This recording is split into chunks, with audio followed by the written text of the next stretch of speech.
Okay, so in 4.2, we talked about all of the different segments that we had inside of a triangle. And today we are going to use the properties of those segments to help us solve equations. So the first one that we're going to work with is a perpendicular bisector. So remember, that gives us two different things. The perpendicular part tells us that we're going to have right angles, which means the angles where it's bisecting the segment are going to be 90 degrees.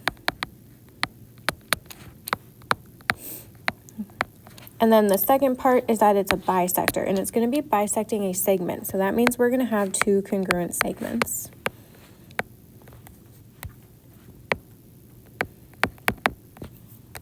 Okay, so once we know that information, we can solve a problem. So for example, when they're telling us that ED is a perpendicular bisector of AC. So because it's of AC, that means that is the segment that is being cut in half. That's the one that's bisected.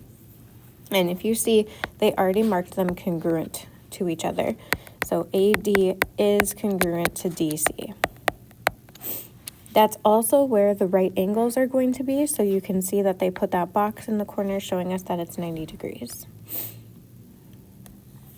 Then they also tell us that AD is 10x minus 3. And that DC is 3x plus 46. They also tell us that angle EDC, so we start at E, go to D, and then to C. Remember, the middle letter is where the angle is actually located. So at point D, that angle is 3y plus 6.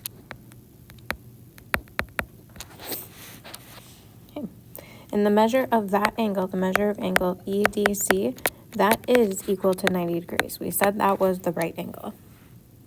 Now that we know all of this information, we can solve our equations. So we already said that AD and DC were congruent. So we can just put the 10x minus 3 equals 3x plus 46. Then we do our inverse operations and solve from there. So we can subtract 3x on both sides to get 7x minus 3 equals 46. Add 3 to both sides to get 7x equals 49. And then divide by 7 to get our x value of 7. Okay. They only want us to solve for x and y, so we don't have to do anything after that point. So we don't have to plug it back in. Then the next one, we have to solve for y, and we know that the measure of angle EDC is 90 degrees, and they also told us that that angle was equal to 3y plus 6. So we can replace that with 3y plus 6 equals 90, subtract 6 on both sides to get 3y equals 84, and then divide by 3 to get y is 28. And that would be our final answer. So the big one here is you want to make sure you can identify where the angle is, and that it's going to be at 90 degrees because it's a perpendicular bisector. Okay. Still working with the perpendicular bisectors, the point of concurrency for perpendicular bisectors, that just means the point where they meet. So the point where they intersect. We talked about how that is the same distance away from the triangle's vertices. So we're just going to write that down here again.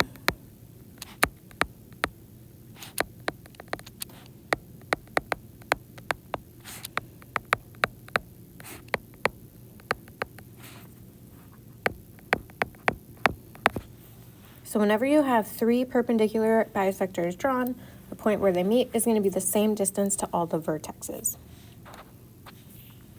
So question number 2, in the picture below, point P is the point of concurrency of perpendicular bisectors. So right away, we should know that PB, PC, and PA are all congruent to each other. Then the next thing that they tell us is that BP equals 5, so we can add that to our picture. And DP is equal to 3. Find the missing lengths listed.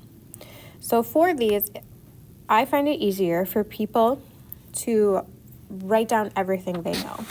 So we know that These are all perpendicular bisectors, which gives us right angles and a bunch of little right triangles going all the way around this. And we know that AD is going to be congruent to DB. And then DE is going to have the same measurement as EC. And then AF is going to have the same measurement as FC. So we know all of those parts are congruent to each other. All right, so then the first thing they want us to find is the length of PC, which we marked congruent to BP. So both of those are going to have the measurement of 5. Let's make that a little smaller. There we go. Then they want us to find the measurement of AP. Oops, there we go. Let's make it smaller even. All right, so AP again was from the point of concurrency to a vertex, so that's also going to have the measurement of 5. Then we need to find the measure of DB.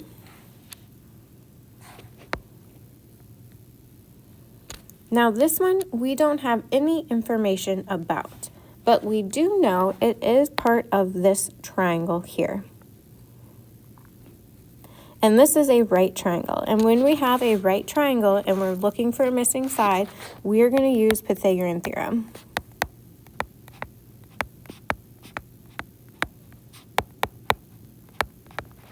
So for Pythagorean theorem, remember that's your a squared plus b squared equals c squared. And c is always the longest side or the hypotenuse. And remember, the hypotenuse is across from that right angle. So inside that orange triangle, we are going to use Pythagorean theorem. We're looking for the length of DB. We know that DP, one of the legs, is 3, and we know the hypotenuse is 5. So we can plug this all into our equation. We can say that DB squared plus 3 squared equals 5 squared. Then we'll follow PEMDAS. We'll do exponents first. We can't square DB because we don't know what it's equal to. 3 squared is 9 and 5 squared is 25. We'll subtract 9 on both sides to get DB squared equals 16. And when you are solving equations, remember when you take the square root, you are getting 2 answers. We are getting that DB is equal to positive 4 or that DB is equal to negative 4. Sometimes in our problems, both answers will work. We just need to relate it back to the context of the picture to see which one makes sense. In this one, DB is a measurement or a length, so we can't have a negative for that, so our only answer is going to be positive 4. But some problems, both answers will work. Then the last one they want us to find is the length of AB, which is that entire length over there. And we said that DB was 4, which means that AD is also 4. So the entire length of that segment is 8. So for these problems, you have to be able to identify what parts are congruent. Also, you are most likely going to need Pythagorean theorem eventually. So make sure you are reviewing that and you're asking questions if you haven't. Okay, that brings us to our next page. Medians, we talked about. Medians have to start at the vertex. And then they go to the middle or go to the midpoint.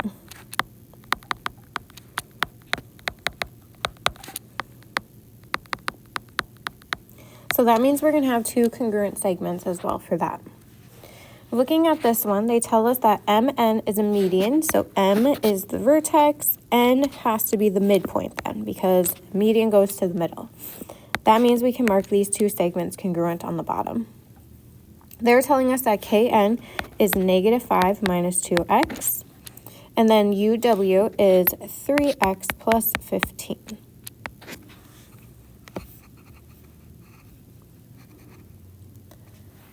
Okay. Oh, I'm so sorry.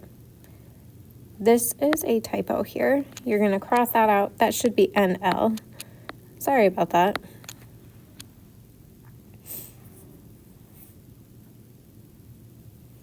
Okay. So then we are going to also label that MN is negative x minus 5.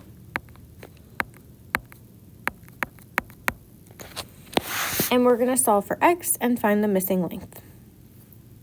Okay, now this picture gives us 3 pieces of information. Remember, we had a problem on our homework where it gave us all 3 sides of an equilateral triangle.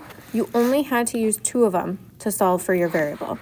So we're going to take the 2 parts that are equal or congruent to each other, and we're going to use that to solve for x. So we know that negative 5 minus 2x equals 3x plus 15. So we can do our inverse operations. Oops, that's not what I wanted to do. Sorry about that. I'll add 2x on both sides to get the 5x plus 15 on the right, and then subtract 15 to get negative 20 equals 5x, and divide by 5 to get negative 4 equals x. Now, a lot of times when we get a negative answer, that means we made a mistake somewhere. But you want to make sure you plug it back in to see if it does work. So for this one, if we plug negative 4 into this equation, negative 2 times negative 4 would be positive 8. So we would have negative 5 plus 8 to get 3. So because the result is a positive number, it is okay that our x value is negative, because x is not the length. That is just the value of the variable. So because both of these segments come out to be positive, it is okay to have a negative x value. That also gives us one of our answers. Kn is going to be equal to 3. And this is where that extra piece or that extra information comes in. They want us to find the length of mn. So we can plug our x value in there. So we have a negative 4 minus 5. And then the 2 negatives will become positive, so we would get a 4, and then our minus 5, which does come out to negative 1. Okay. This one is a typo on my end. On quizzes and tests, there will be no negative segment lengths.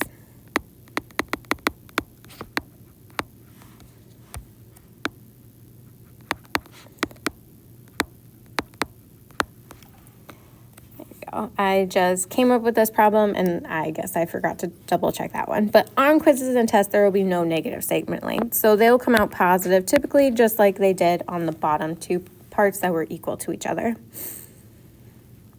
Okay, but this is the process you will go through to solve that equation. The next one is angle bisectors. Remember that one also starts at the vertex.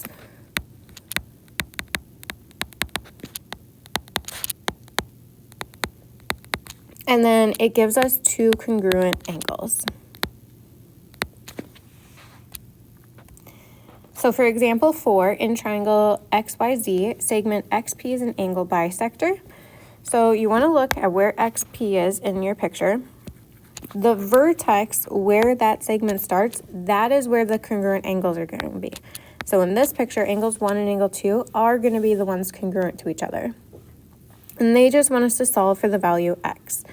So in this one, they said 1 was 5x minus 2. And then angle 2 was a 4x plus 5. So we'll subtract 4x on both sides to get x minus 2 equals 5. Add 2 to get x equals 7. So angle bisectors, remember the angle is where the angle bisector is at the vertex of a triangle. That's where the 2 congruent angles are going to be. Then the point of concurrency for angle bisectors, we also talked about this one in our notes on 4.2. These, where they meet, so the point where they intersect, is the same distance to the sides of the triangle.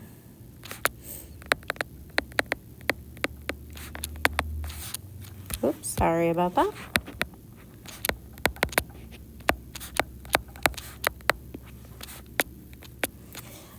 So if you know that you have 3 angle bisectors drawn in your picture, you can say they are the same distance to the edge of the triangle, so the sides.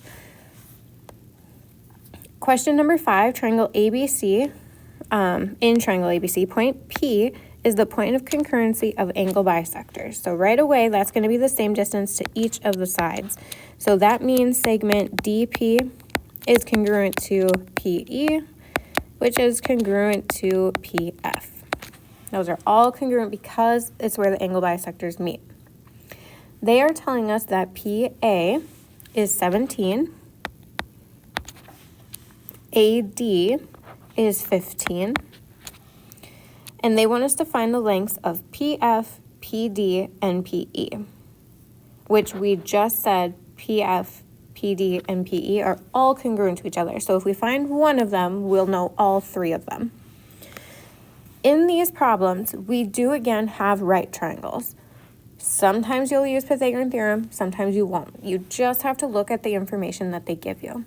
If we look at this one, in this triangle in the bottom left side, they give us two sides of that triangle. With that, we know two sides, we're looking for the third. We are going to use Pythagorean theorem. So that a squared plus b squared equals c squared. The C is the one that you want to identify first. That is the one across from the right angle, the longest side. So in this case, it's going to be 17. A and B are just going to be the other two sides. So we have DP, which we're looking for, and then AD. Then we can go ahead and square the numbers that we have so far. So 15 squared is 225, and the 17 squared is 289. Then we'll subtract 225 on both sides to get dp squared equals 64. Then we have to take the square root. And remember, when you take the square root, you get two answers, a positive and then a negative. In the context of this picture, dp, we're not looking for a variable, we're looking for the actual side length. So we only want the positive answer, which is 8. That tells us that each of those segments, PF equals 8, PD equals 8, and PE equals 8. Oops. There we go.